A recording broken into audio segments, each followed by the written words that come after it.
Naitwa Sisti Nyahoza, ni msajili msaidizi wa vyama vya siasa, na napenda kutoa ufafanuzi kuhusu taarifa iliyopo katika mitandao ya kijamii ikieleza kwamba CCM wamgomea msajili wa vyama vya siasa. Tunapenda kueleza kwamba taarifa hiyo si ya kweli, ni uongo na upotoshaji, kwa sababu kutokana na matukio yaliyotokea hivi karibuni hapa katika mikutano ya hadhara, ofisi ya msajili wa vyama vya siasa katika kusimamia utekelezaji wa sheria ya vyama vya siasa tumewaandikia CCM barua mbili.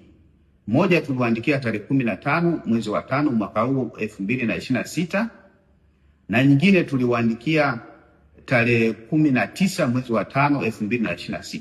Ile ya tarehe 15 tuliwaambia wawasilishe majibu sio zaidi ya tarehe 21 mwezi wa 5.